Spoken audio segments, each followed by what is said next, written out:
সারাটা দিন পড়ে পড়ে ফোন ঘাটা। বিয়ের আগে যা করেছো করেছো, এখন ওসব হবে না।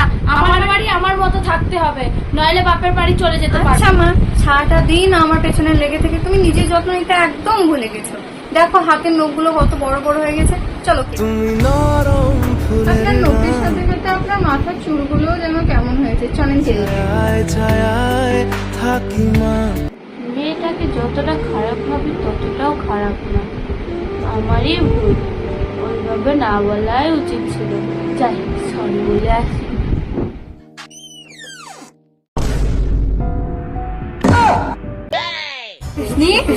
আমার জীবনটা করবে করবে।